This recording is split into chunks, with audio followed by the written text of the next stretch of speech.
मंजिलें उन्हीं को मिलती है जिनके सपनों में जान होता है। मंजिलें उन्हीं को मिलती है जिनके सपनों में जान होता है।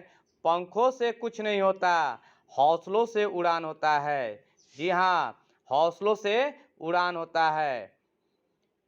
Good morning, Galaxy online classes में आपका स्वागत है। आज हम लोग पढ़ेंगे क्लास 10th का फिजिक्स में मस्ट वीवीआई ऑब्जेक्टिव क्वेश्चन, जो हर साल मैट्रिक बोर्ड में प्रश्न ये अक्सर पूछते रहता है। तो आइए हम लोग स्टार्ट करते हैं। लेकिन अभी तक आप मेरे चैनल को सब्सक्राइब नहीं किए हैं या आप मेरे चैनल पर नए हैं तो जल्दी से इसे सब्सक्राइब कर लीजिए और बेल आइकन के बटन को दबा दीजिए। इसे लाइक और शेयर भी कीजिए। तो आइए हम लोग स्टार्ट करते हैं। Question number 1। क्वेश्चन नंबर 1 कह रहा है, प्रकाश के परावर्तन के कितने नियम होते हैं? प्रकाश के परावर्तन के कितने नियम होते हैं? तो प्रकाश के परावर्तन के 2 नियम होते हैं। ए नंबर ऑप्शन आपका सही होगा। क्वेश्चन नंबर 2 देखिएगा, ध्रुव और मुख्य फोकस के बीच की दूरी को क्या कहते हैं? ध्रुव और मुख्य फोकस के बीच की दूरी को क्या कहते हैं? तो याद रखिएगा, फोकस दूरी कहते हैं। बी नंबर ऑप्शन आपका क्या हो जाएगा? सही हो जाएगा, फोकस दूरी कहते हैं। ठीक ना। क्वेश्चन नंबर 3 देखिएगा, आपतन कोण किसके बराबर होता है? आपतन कोण किसके बराबर होता है? तो क्वेश्चन नंबर 3 का सी नंबर ऑप्शन सही होगा, परावर्तन कोण के बराबर होता है। क्वेश्चन नंबर 4 है, किस दर्पण का उपयोग किसी भी वस्तु का छोटा और सीधा प्रतिबिंब बनाने में किया जाता है? किस दर्पण का उपयोग किसी भी वस्तु का छोटा और सीधा प्रतिबिंब बनाने में किया जाता है? तो याद रखिएगा, 4 का ए नंबर ऑप्शन बिल्कुल सही होगा, उत्तल दर्पण। कौन दर्पण बोले हैं? उत्तल दर्पण। ए नंबर ऑप्शन आपका सही होगा। ठीक है ना, उत्तल दर्पण। क्वेश्चन नंबर 5 कह रहा है, मोटर गाड़ी के साइड मिरर में किस दर्पण का प्रयोग किया जाता है? मोटर गाड़ी के साइड मिरर में किस दर्पण का प्रयोग किया जाता है? तो याद रखिएगा, इसका आंसर जो होगा बी नंबर ऑप्शन सही होगा, उत्तल दर्पण। कौन दर्पण बोले हैं? उत्तल दर्पण। बी नंबर ऑप्शन सही होगा आपका। ठीक है, उत्तल दर्पण। आइए क्वेश्चन नंबर 6 देखते हैं, चिकित्सा क्षेत्र में किस दर्पण का प्रयोग किया जाता है? चिकित्सा क्षेत्र में जैसे हो सकता है कान, नाक, गला इत्यादि, ठीक ना, में किस दर्पण का प्रयोग किया जाता है? तो छठा का बी नंबर ऑप्शन बिल्कुल सही होगा, अवतल दर्पण में। ठीक है ना, अवतल दर्पण में। आइए क्वेश्चन नंबर 7, दाढ़ी बनाने में किस प्रकार के दर्पण का प्रयोग किया जाता है? दाढ़ी बनाने में मतलब हजामती दर्पण में किस प्रकार के दर्पण का प्रयोग किया जाता है? तो 7 का सी नंबर ऑप्शन बिल्कुल सही होगा, अवतल दर्पण। ठीक ना, याद रखिएगा कौन दर्पण बोले हैं? अवतल दर्पण बोले हैं। ठीक है, अवतल दर्पण।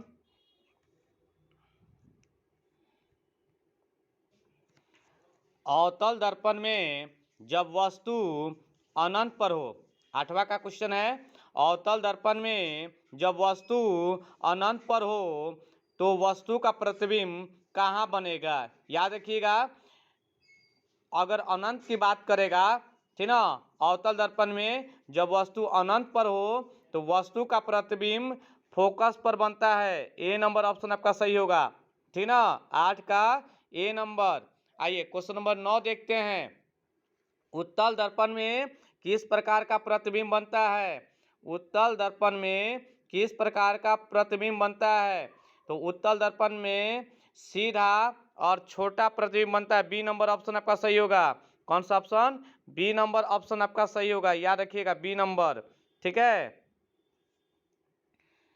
सीधा और छोटा।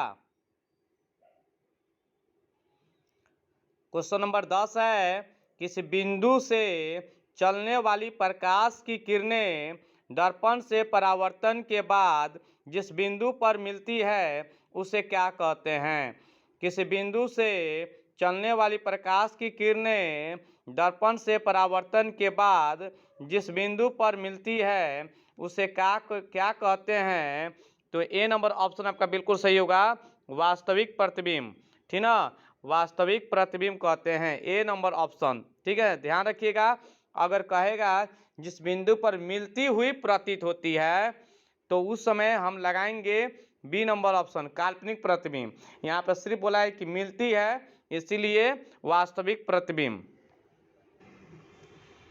11 नंबर क्वेश्चन कह रहा है कि काल्पनिक प्रतिबिंब कैसा होता है? अभी जस्ट बताएं कुछ देर पहले, काल्पनिक प्रतिबिंब हमेशा सीधा होता है, ए नंबर ऑप्शन सही होगा। ठीक ना। क्वेश्चन नंबर 12 कह रहा है वास्तविक प्रतिबिंब कैसा होता है? वास्तविक प्रतिबिंब कैसा होता है? तो बी नंबर ऑप्शन आपका सही होगा, उल्टा। ठीक ना, क्या बोले हैं? उल्टा, बी नंबर ऑप्शन सही होगा, उल्टा।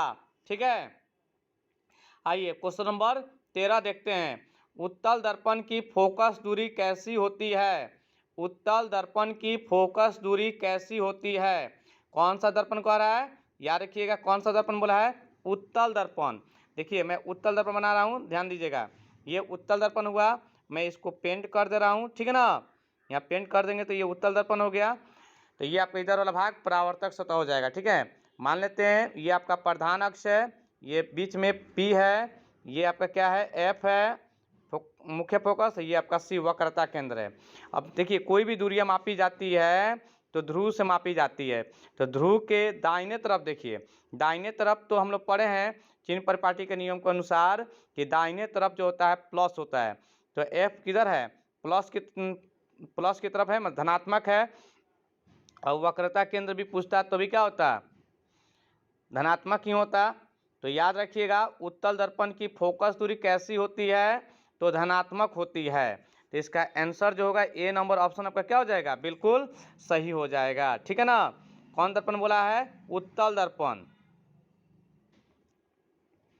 अब देखते हैं क्वेश्चन नंबर 14, अवतल दर्पण यहाँ बोल रहा है, ध्यान रखिएगा। इसमें कौन सा दर्पण बोला है? अवतल दर्पण। आइए हम अवतल दर्पण चित्र बना लेते हैं। इसको मैं इधर से क्या कर रहा हूँ? पेंट कर दे रहा हूँ। अब ये अवतल दर्पण हुआ, ये आपका प्रधान अक्ष हो गया। ठीक ना, यहाँ P हो गया, यहाँ F है, यहाँ पे C है। अब देखिए ये दर्पण ध्रुव है, तो ध्रुव के बाएं तरफ है। तो बाएं तरफ चिन्ह परिपाटी के नियम के अनुसार हम जानते हैं कि सारा क्या होता है? माइनस ही होता है। बाएं तरफ रहेगा तो माइनस हो जाएगा। ठीक है ना, अगर बाएं तरफ रहा पूरा तो सारा क्या हो जाएगा? माइनस। और दाएं तरफ रहता है तो धनात्मक हो जाएगा, मतलब प्लस का साइन हो जाएगा। तो क्वेश्चन नंबर 14 बोला है, कौन दर्पण के बारे में बोला है? अवतल दर्पण। तो अवतल दर्पण की फोकस दूरी कैसी होती है? तो ध्यान रखिएगा, अवतल दर्पण की फोकस दूरी ऋणात्मक होती है। ठीक ना, 14 का बी नंबर ऑप्शन सही है, वहीं 13 का ए नंबर ऑप्शन धनात्मक होती है। ठीक है, 13 का ए था और 14 का क्या है? बी है, ध्यान रखिएगा इस पे। क्वेश्चन नंबर 15 देखते हैं, किरण पुंज कितने प्रकार के होते हैं? किरण पुंज या प्रकाश पुंज कितने प्रकार के होते हैं?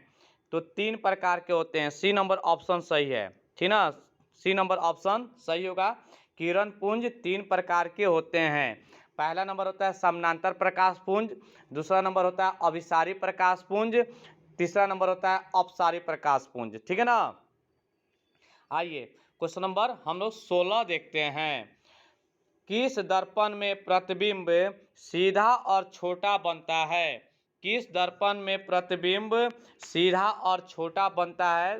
तो अभी कुछ देर पहले बताए हैं कि सीधा, छोटा और काल्पनिक उत्तल दर्पण में बनता है। ठीक ना, ध्यान रखिएगा, यहाँ सीधा और छोटा की बात करेगा तो उत्तल दर्पण शायद, और आपके साथ काल्पनिक भी और बोल देता है तो तभी उत्तल दर्पण ही होगा। ठीक ना, 3 को बात अगर रहेगा तो सीधा, छोटा और काल्पनिक, तो उत्तल दर्पण पर टिक मारिएगा। ठीक है, अवतल दर्पण को कहते हैं। अवतल दर्पण को क्या कहते हैं? तो अवतल दर्पण को अभिसारी दर्पण भी कहा जाता है। याद रखिएगा। तो 17 का ए नंबर ऑप्शन बिल्कुल सही है। आइए 18 नंबर देखते हैं। उत्तल दर्पण को कहते हैं। तो उत्तल दर्पण को अपसारी दर्पण कहते हैं। बी नंबर ऑप्शन बिल्कुल सही है। आइए क्वेश्चन नंबर 19 देखते हैं। उत्तल दर्पण में बना प्रतिबिंब होता है। उत्तल दर्पण में बना प्रतिबिंब होता है। तो मैंने अभी जस्ट बताया है कि काल्पनिक होगा, छोटा होगा और सीधा। तो देखिए तीनों में कहीं दिखाई दे रहा है उत्तल दर्पण में। तो काल्पनिक में छोटा दिया है, तो 19 का ए नंबर ऑप्शन आपका बिल्कुल क्या हो जाएगा? सही हो जाएगा। 20 नंबर हम लोग देखते हैं। 20 नंबर कह रहा है किस दर्पण में बड़ा, कोष्ठ में दिया है, आवर्धित प्रतिबिंब बनता है। बताइए, फिर से मैं क्वेश्चन पढ़ रहा हूँ। किस दर्पण में बड़ा, कोष्ठ में दिया आवर्धित या विशालित भी दे सकता है, प्रतिबिंब बनता है? बताइए 20 का कौन सा आंसर सही होगा? तो 20 में का आंसर होगा बी नंबर, अवतल दर्पण। अवतल दर्पण में बड़ा या आवर्धित भी कह सकते हैं उसे, या विशालित भी कह सकते हैं। तो अवतल दर्पण में ही बड़ा प्रतिबिंब बनता है, ठीक ना। आइए क्वेश्चन नंबर हम लोग 21 देखते हैं। समतल दर्पण द्वारा बना प्रतिबिंब हमेशा होता है। समतल दर्पण द्वारा बना प्रतिबिंब हमेशा होता है। तो बताइए इसका आंसर कौन सा हो सकता है? तो समतल दर्पण में भी काल्पनिक प्रतिबिंब बनता है। बस याद रखिएगा, समतल दर्पण में काल्पनिक प्रतिबिंब बनता है और वस्तु के आकार के बराबर बनता है। इसमें आकार के बराबर होता है। और उसमें था काल्पनिक, उत्तल दर्पण में काल्पनिक था, छोटा था और सीधा था। ठीक है ना। आइए क्वेश्चन नंबर हम लोग 22 देखते हैं। क्वेश्चन नंबर 22 क्या कहता है? किस प्रतिबिंब को पर्दे पर उतारा जा सकता है? किस प्रतिबिंब को पर्दे पर उतारा जा सकता है? तो 22 का बी नंबर ऑप्शन बिल्कुल सही होगा। वास्तविक प्रतिबिंब को पर्दे पर उतारा जा सकता है। क्वेश्चन नंबर 23 है, गोलीय दर्पण में फोकसांतर मतलब फोकस दूरी और वक्रता त्रिज्या के बीच क्या संबंध है? फिर से मैं क्वेश्चन बोल रहा हूँ। गोलीय दर्पण में फोकसांतर और वक्रता त्रिज्या के बीच क्या संबंध है? तो ऑप्शन आपके सामने दिया हुआ है। तो 23 का बी नंबर ऑप्शन आपका सही होगा। आर बराबर 2F कहिए। इसी को हम लोग दूसरे रूप में दे सकता है कि F बराबर क्या होता है? R/2 होता है, ठीक ना। अगर ऐसे भी आपको दे सकता है, R बराबर 2F दे देगा, नहीं तो F बराबर R/2 दे देगा, ठीक है ना। तो 23 का बी नंबर ऑप्शन आपका बिल्कुल सही होगा, R बराबर 2F। क्वेश्चन नंबर 24 है, टॉर्च सर्च लाइट का परावर्तक सतह में किस दर्पण का प्रयोग किया जाता है? टॉर्च या सर्च लाइट का परावर्तक सतह में किस दर्पण का प्रयोग किया जाता है? तो याद रखिएगा 24 का ए नंबर ऑप्शन बिल्कुल सही होगा, अवतल दर्पण में। किस दर्पण में? अवतल दर्पण में। टॉर्च सर्च लाइट का परावर्तक सतह में किस दर्पण का प्रयोग किया जाता है? तो ए नंबर ऑप्शन आपका बिल्कुल सही है, 24 का ए नंबर ऑप्शन। अभी तक आप मेरे चैनल को सब्सक्राइब नहीं किए हैं तो जल्दी से इसे सब्सक्राइब कर लीजिए और बेल आइकन के बटन को दबा दीजिए। इसे लाइक और शेयर भी कर दीजिए। आइए क्वेश्चन नंबर 25 देखते हैं हम लोग। बहुत ही अच्छा क्वेश्चन है। कह रहा है एक उत्तल दर्पण की वक्रता त्रिज्या, एक उत्तल दर्पण की वक्रता त्रिज्या 10 सेंटीमीटर है, तो उसकी फोकस दूरी क्या होगी? मतलब फोकस दूरी निकालने थे। फोकस दूरी का सूत्र होता है F बराबर होता है, F बराबर होता है क्या? R/2 होता है। क्या होता है? F बराबर R/2 होता है, ठीक है ना। तो अगर आपके सामने कितना दिया है? 10 दिया हुआ है। क्या दिया है? 10। तो 10 में से 2 से भाग करेंगे तो कितना आएगा? 5 आएगा ना। तो देखिए तो 25 का ए नंबर कौन सा ऑप्शन सही है? तो 25 का डी नंबर ऑप्शन आपका बिल्कुल सही है। ठीक है ना, 5 सेंटीमीटर। ठीक है, समझ में आ गया होगा। एक उत्तल दर्पण की वक्रता त्रिज्या 10 सेंटीमीटर बोला है, तो उसकी फोकस दूरी क्या होती है? तो फोकस दूरी का सूत्र मैंने बताया है, एफ बराबर आर बाई क्या होता है? 2 होता है। ठीक ना, अब आर की जगह पे कितना रख देंगे? 10 रख देंगे, तो 10/2 हो जाएगा, काट देंगे तो 5 सेंटीमीटर हो जाएगा। चूंकि ये उत्तल दर्पण है तो ये दाहिने तरफ बनेगा, मतलब प्लस का साइन होगा, तो डी नंबर ऑप्शन मैंने आपको पहले बता दिया था, 5 सेंटीमीटर होगा। ठीक है ना, तो आइए क्वेश्चन नंबर हम लोग 26 देखते हैं। मैंने 25 नंबर क्वेश्चन को 2 बार समझाया, क्योंकि कहा जाता है जब तक समझेंगे नहीं तब तक छोड़ेंगे नहीं। ठीक है ना, किसी भी हाल में सारे प्रश्न को आप रिवीजन कर जाइएगा। ठीक है ना, मैट्रिक बोर्ड में ये सभी प्रश्न पूछा हुआ प्रश्न है, इसलिए मैं थोड़ा धीरे धीरे समझा रहा हूँ ताकि आपको विस्तार से समझ में आए। ठीक है ना, और ऐसा पढ़िए जो आपको दिमाग में सीधे बैठ जाए और आपको ये आपकी पूरी जीवन भर ये प्रश्न आपको याद रहे। ठीक है ना, क्वेश्चन नंबर 26 कह रहा है कि दर्पण सूत्र है, दर्पण सूत्र होता है 1/v प्लस 1/u बराबर 1/f। तो देखिए 26 का ए नंबर ऑप्शन आपका दिया है कि नहीं? ए नंबर ऑप्शन में दिया है कि 1/v प्लस 1/u बराबर 1/f 26 में दिया हुआ है। ठीक है, तो आपने देख लिया 26 का दर्पण सूत्र। कोई पूछेगा तो क्या बोलिएगा? 1/v प्लस 1/u बराबर 1/f। आइए क्वेश्चन नंबर 27 देखते हैं। वाहनों के अग्रदीप मतलब सामने वाला जो लाइट होता है, हेडलाइट जिसको हम लोग कहते हैं, में कौन सा दर्पण का प्रयोग किया जाता है? वाहनों के अग्रदीप में जिसको हम लोग हेडलाइट भी कहते हैं, उसमें कौन सा दर्पण का प्रयोग किया जाता है? तो 27 का ए नंबर ऑप्शन भी आपका सही होगा, अवतल दर्पण। ठीक ना, अवतल दर्पण। क्वेश्चन नंबर 28 कह रहा है नई कार्तीय परिपाटी के अनुसार दर्पण के सामने रखे गए वस्तु, जिसको हम लोग बिंब भी कहते हैं, की दूरी ली जाती है।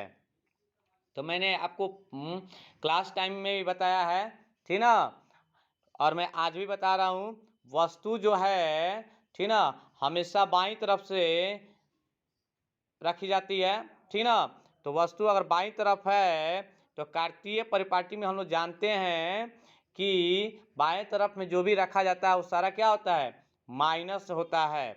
मतलब आपका 28 का बी नंबर ऑप्शन जो है बिल्कुल सही है।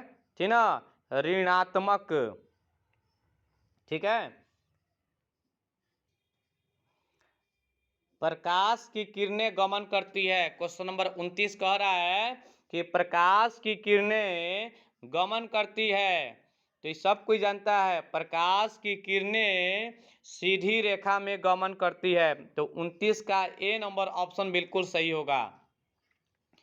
प्रकाश तरंग का उदाहरण है। क्वेश्चन नंबर 30, प्रकाश तरंग का उदाहरण है तो विद्युत चुंबकीय तरंग, विद्युत चुंबकीय तरंग। ठीक ना, विद्युत चुंबकीय तरंग। ठीक है, इसमें आधा देखिए ऐसे लिखा था, वी आधा ध द्वितीय। ठीक ना, विद्युत चुंबकीय तरंग, इसमें आधा द आधा ध रहता है, तो यहाँ पे सुधार कर लीजिएगा। विद्युत चुंबकीय तरंग मतलब प्रकाश तरंग का उदाहरण है विद्युत चुंबकीय तरंग। आइए क्वेश्चन नंबर 31 हम लोग देखते हैं। समतल दर्पण द्वारा बना प्रतिबिंब होता है, समतल दर्पण द्वारा बना प्रतिबिंब होता है। रिपीटेड प्रश्न है, 31 का बी नंबर आंसर होगा काल्पनिक प्रतिबिंब। ठीक है ना, आइए 32 नंबर हम लोग देखते हैं। समतल दर्पण की फोकस दूरी कितनी होती है? समतल दर्पण की फोकस दूरी कितनी होती है? तो याद रखिएगा 32 का बी नंबर होगा अनंत। समतल दर्पण की फोकस दूरी कितनी होती है? तो अनंत होती है।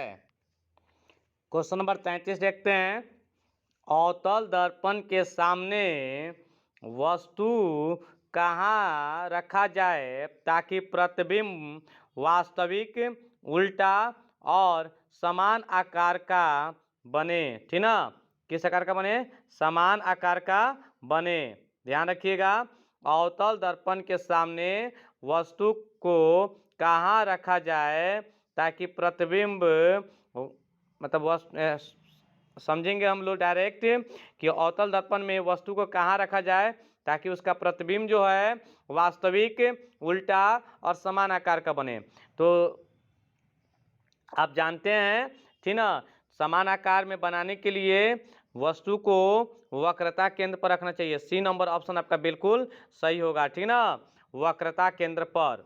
ठीक है ना, जब वस्तु वक्रता केंद्र पर रहेगा अवतल दर्पण में, तो इसका प्रतिबिंब जो होगा वास्तविक बनेगा, उल्टा बनेगा और समान आकार का बनेगा। तो 33 का सी नंबर ऑप्शन आपका बिल्कुल सही होगा। क्वेश्चन नंबर 34 कह रहा है, गोलीय दर्पण की परावर्तक पृष्ठ की वृत्ताकार सीमा रेखा का व्यास कहलाता है। फिर से क्वेश्चन सुनिएगा, गोलीय दर्पण की परावर्तक पृष्ठ की वृत्ताकार सीमा रेखा का व्यास कहलाता है। तो याद रखिएगा, गोलीय दर्पण का द्वारक, डी नंबर ऑप्शन आपका सही होगा।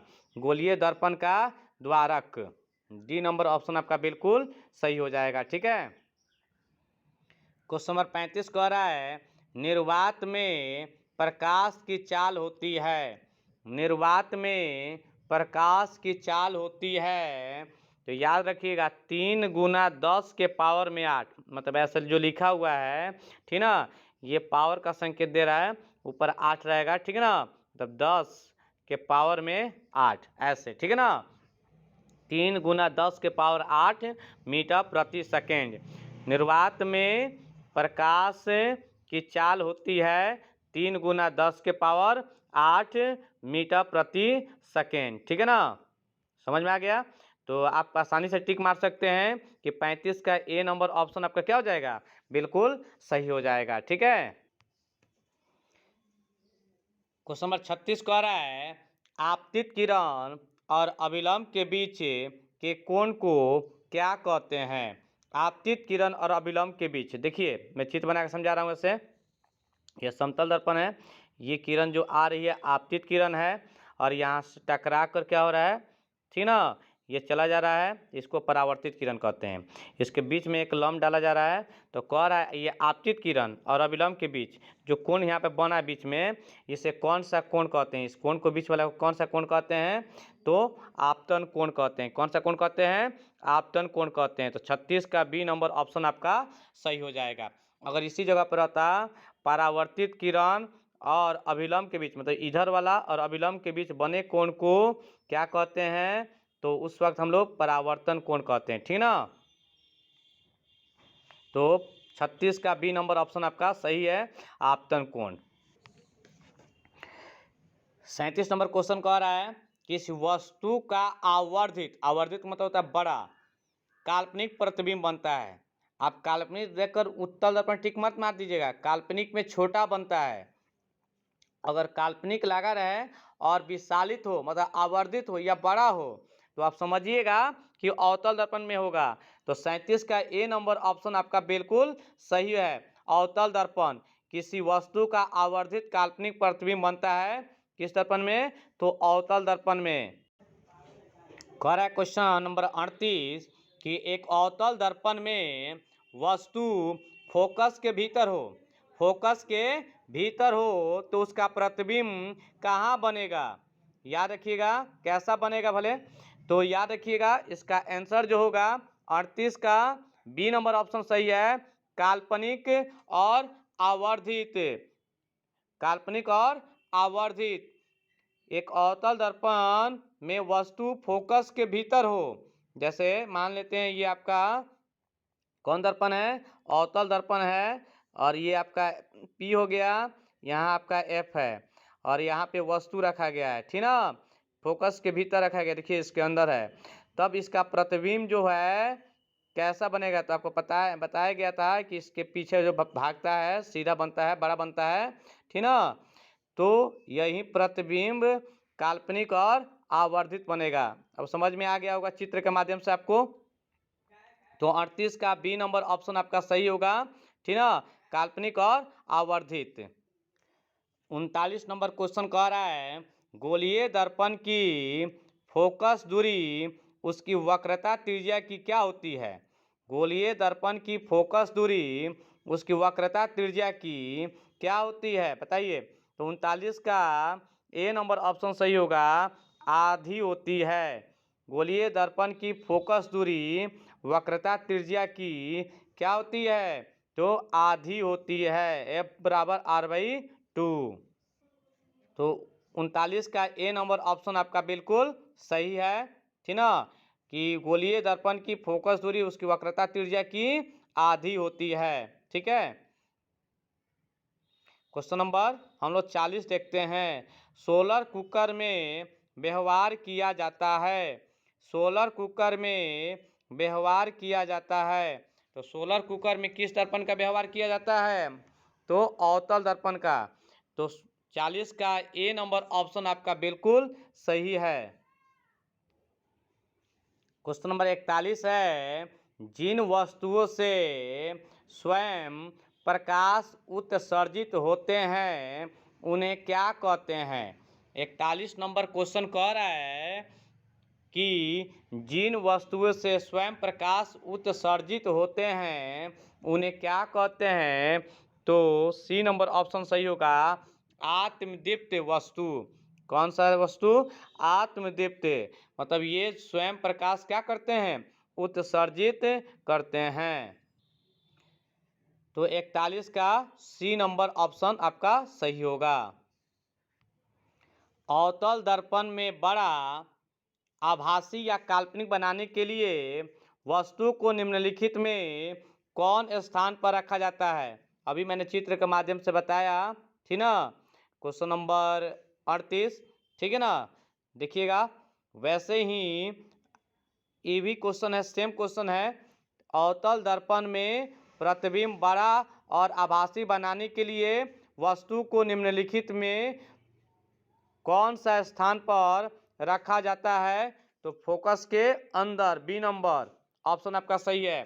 फोकस के अंदर, देख लीजिए, फोकस के अंदर, बी नंबर ऑप्शन आपका सही है, ठीक है ना। दाढ़ी बनाने के लिए उपर्युक्त गोलीय दर्पण में सीधा प्रतिबिंब प्राप्त करने के लिए चेहरे को कहाँ रखा जाना चाहिए। फिर से क्वेश्चन समझिएगा। दाढ़ी बनाने के लिए उपर्युक्त गोलीय दर्पण में सीधा प्रतिबिंब प्राप्त करने के लिए चेहरे को कहाँ रखना चाहिए। अभी जस्ट हमने कुछ देर पहले बताया, फोकस के अंदर। तो वही चीज़ इसमें दिया हुआ है, दर्पण के मुख्य फोकस और ध्रुव के बीच, डी नंबर ऑप्शन देखिए। दर्पण के मुख्य फोकस और ध्रुव के बीच रखा जाना चाहिए, लिखा है ना। देखिए डी नंबर ऑप्शन में दिया हुआ है कि दाढ़ी बनाने के लिए उपयुक्त गोलीय दर्पण में सीधा प्रतिबिंब प्राप्त करने के लिए चेहरे को कहाँ रखा जाना चाहिए, तो दर्पण के मुख्य फोकस और ध्रुव के बीच, ठीक है ना। आइए यहाँ क्वेश्चन नंबर 44 देखते हैं हम लोग।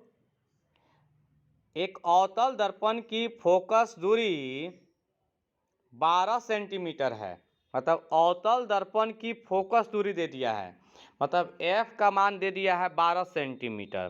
तो F बराबर हो गया 12। चूँकि ये कौन दर्पण है, अवतल है, इसलिए ये माइनस में हो जाएगा, चूँकि बाएं तरफ है। तो हमें क्या निकालना है, वक्रता त्रिज्या निकालना है, तो R निकालना है। तो R बराबर होता है 2 गुना F होता है, ठीक ना। तो 2 में क्या करेंगे, -12 से क्या करेंगे, गुना करा लेंगे, ठीक ना, या -12 हो जाएगा। तो गुना कराएंगे तो क्या जाएगा, -24 आ जाएगा, ठीक है ना। याद रखिएगा, 2 गुना क्या हो जाएगा, मतलब 2 गुना -12 से गुना कराएंगे तो माइनस क्या आ जाएगा, 24। तो देखिए, तो 44 का ए नंबर ऑप्शन आपके दिखाई दे रहा है। -24 सेंटीमीटर हो जाएगा। 44 का ए नंबर, ठीक है ना, -24 सेंटीमीटर होगा। ध्यान रखिएगा, अगर यही उत्तल दर्पण होता, यही उत्तल दर्पण रहता तो 24 सेंटीमीटर हो जाता, वहां पर माइनस का चिन्ह नहीं लगता। ठीक है, तो 24 नंबर आपको समझ में आ गया कि एक अवतल दर्पण की फोकस दूरी 12 सेंटीमीटर है, तो उसकी वक्रता त्रिज्या क्या होगी। तो मैंने बताया था कि आर बराबर क्या होता है, 2 गुना एफ होता है। 2 का 2 उतार लेंगे, गुना का गुना हो गया, एफ का मान -12 कर दिए, 12 दूना 24 -24 सेंटीमीटर आपका हो गया। वही उत्तल दर्पण रहता तो +24 सेंटीमीटर हो जाता। ठीक ना। आज का लास्ट क्वेश्चन हम लोग का लास्ट क्वेश्चन कह रहा है कि गोलीय दर्पण के ज्यामितीय केंद्र को क्या कहते हैं। गोलीय दर्पण के ज्यामितीय केंद्र को क्या कहते हैं, तो 45 का बी नंबर होगा। गोलीय दर्पण के ज्यामितीय केंद्र को ध्रुव कहते हैं, बी नंबर ऑप्शन आपका सही होगा। कौन सा, बी नंबर। ठीक है ना, ध्यान से देखिएगा, बी नंबर पे मैंने टिक मारा।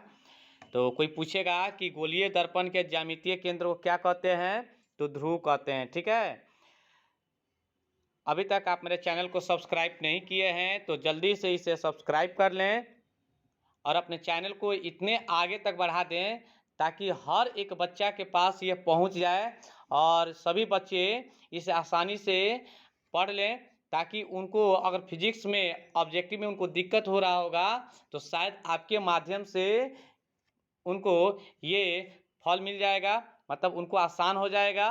ठीक है ना, तो अभी तक आप मेरे चैनल को सब्सक्राइब नहीं किए हैं तो जल्दी से सब्सक्राइब कर दीजिए, बेल आइकन के बटन को दबा दीजिए, इसे लाइक और शेयर भी कर दीजिए। आगे के वीडियो में इसके आगे का प्रकाश का अपवर्तन है, उसका मैं वीडियो अपलोड करूंगा। तब तक के लिए धन्यवाद। जय हिंद, जय भारत।